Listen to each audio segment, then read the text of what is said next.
What's going on YouTube? It's your boy camATL. Shout out to the DFS squad. Shout out to everybody watching this video right now. Drop a like down below because I already know you're gonna love it. Subscribe to the channel if you haven't already. Make sure you comment anything down in the comment section to enter your name into that $50 giveaway that I do every single week on this channel. And make sure you're subscribed to the channel, man. All right? Thank you guys for joining me as always. We have a 5-game early slate and a 5-game main slate. I am going to touch on my main slate high five. If you go to greenlightdfs.com, if you join up for the VIP lineup membership before early slate starts, you will get both slates for that cost of one today. A lot of times if I'm able to get both slates in, I definitely do it for my members. So, and don't charge extra or do nothing like that. So greenlightdfs.com, join the squad for this early and main slate today. As long as you get it before early slate starts though. Now I'm going to do a little something new on this high five. I'm going to give you guys the high five and then I'm going to go through and name off 3 sleeper home run picks. Okay. My 3 guys that I expect to hit home runs that might not have the biggest names. You know, the guys who I hope will fly under the radar and that I can definitely see hitting home runs. All right, so at the end of the video, I'm going to hit up my home run predictions. But here we go. Let's go ahead and get into the high five first off. Greenlightdfs.com. Last night, we killed it with over a 159 in MLB.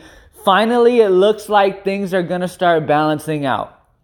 It was the first time in MLB this year that the stats and the numbers behind these guys finally actually came through and matched what they ended up performing like. Finally. Okay? Finally, it looks like everything's about to level out and it's about to get dangerous. So let's get it. Hopefully everybody didn't hang their head too low. It's time to get to this money, man. Greenlightdfs.com. Let's get into this high five. First thing I want to say before we start this is the early slate has Dylan Bundy, okay? Play Dylan Bundy at your own risk. In GPP, if you're going to play multiple lineups, go ahead, why not?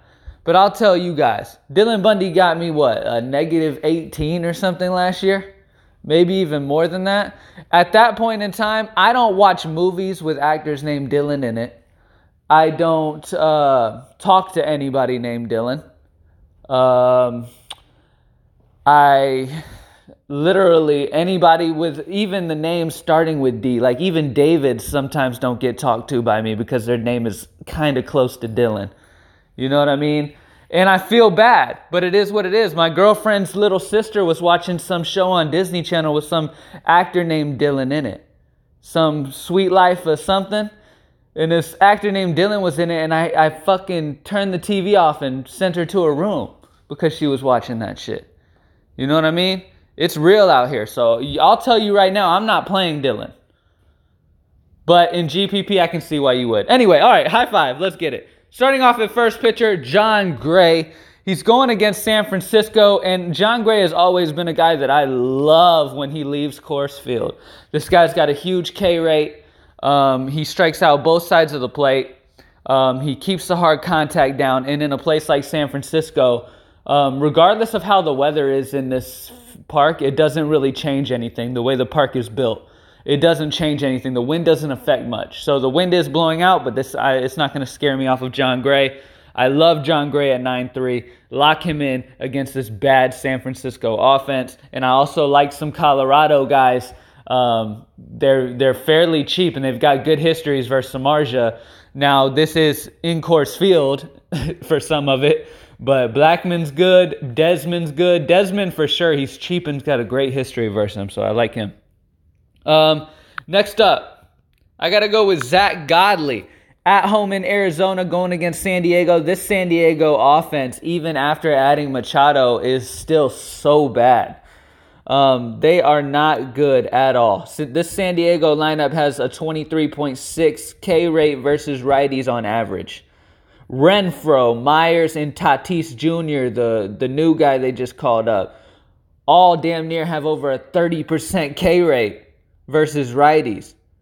Not to mention Austin Hedges. So this San Diego lineup is very righty heavy. They're only going to run out maybe 1 to 2 lefties. That's dangerous against Zach Godley. I love Zach Godley here in this one. Lock him in against San Diego. Next up, I'm going to go with my bigger guy here. Mookie Betts is calling me. This matchup against Sanchez, I actually don't like Boston as much as Vegas likes Boston right now. Vegas has Boston as a crazy high total. I don't love them that much versus Sanchez, but there are certain spots that I'm willing to pick on. Mitch Moreland is a solid option, but Mookie Betts I love. Now here's the reasoning behind it. Sanchez hasn't been horrible. Okay? Sanchez is not horrible. This is a guy who has, he only gives up a 107 ISO versus right-handed bats. He does not give up power to right-handed bats often. Okay? He holds lefties to a 242 batting average. He just can't strike guys out too well. 19% K rate, 18% K rate. But other than that, he doesn't give up a ton of power. But Betts is a guy that's hit this guy well. Aaron Sanchez is also a guy that you can get stolen bases on pretty easily, and Betts is always a threat to steal a base. So I love Betts' opportunity to get a stolen base in this one. So definitely go with our boy Mookie Betts at 5'4" to get exposure to that game and a guy that can get you that stolen base upside as well. All right? Now, next guy that we are going to talk about is third baseman. Actually, sorry. Third baseman. Donaldson. There we go. Josh Donaldson. Steven Matz isn't the guy I love to pick on a whole bunch. He's a decent pitcher. There's nothing wrong with him. He's okay. Problem is he struggles a little bit at giving up home runs to right-handed bats. And now he's going against a Josh Donaldson who throughout his career has destroyed lefties.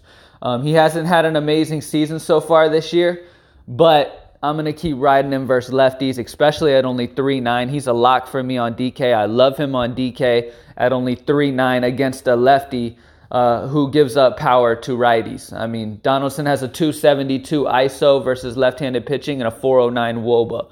So if he doesn't hit a home run, he should get on base at least a few times here in this one. So I love Josh Donaldson, and Atlanta's definitely got some righties that can take advantage of Matz in this matchup. So I'm kind of interested in Atlanta in some GPPs in this for sure. All right, and one of the guys that I'm hoping will fly under the radar, and I think he will, is Rowdy Tellez, whatever his name is, okay? This dude usually will bat about 4th or 5th in this lineup. He didn't play last game against Boston, but now with this lefty-righty matchup against Eovaldi going against Boston, I definitely think he will be in the lineup. He's only 3.7, and this is one of the guys who I think is going to dinger here. This is one of my sleeper guys that I think is going to dinger in this matchup against Eovaldi. Here's why. Eovaldi gives up a 210 ISO versus lefties, gives up a ton of power to the left-handed bats. Now, this guy has been crushing righties. A 356 ISO and a 454 WOBA versus right-handed pitching. All right, Tellez has been crushing righties, and Eovaldi gives up power to lefties. This is definitely a spot where Rowdy could show out. And Boston's a good place for left-handed power because you got that big-ass wall to the left side, making you hit the ball further. But you got that lower wall over to the right field where it makes it a little easier for these left-handed batters to get it out. All right? And that's it. John Gray, Zach Godley, Rowdy Tellez, Josh Donaldson, and Mookie Betts. Now, like I told you guys I would do, I'm going to go through my home run predictions. These are my main slate guys that I think have the best chances of hitting a home run. Now, I'm not going to give you obvious names. I'm going to try to give you more under-the-radar-ish names. Now, I love Zach Godley, but Hunter Renfroe is always a risk to hit a home run, so I could definitely see him. Pete Alonso for the Mets going against Kevin Gausman. Love him. Josh Donaldson, he's in the high five. Love him. Let me give you Michael Conforto. I think, versus Gausman. I like Michael Conforto a lot. So really, Renfroe, Alonso, Conforto, Donaldson. And if I had to give you another guy that could be a sneaky home run bet, let me see if I can get you guys a sneaky that most might not play. I don't think many people are going to be on the Colorado bats today against Samardzija. And I think Charlie Blackmon is definitely an option there as well for the home run prediction. And that's it, guys. Thank you guys for watching me as always. Comment anything down in the comment section. Like the video down below. Subscribe to the channel. Hit me up. If your name's Dylan, don't comment shit down in the comment section. Thank you as always. Greenlightdfs.com. Join up before that early slate. Get both slates for one. You feel what I'm saying? Last night was amazing. Let's keep it going.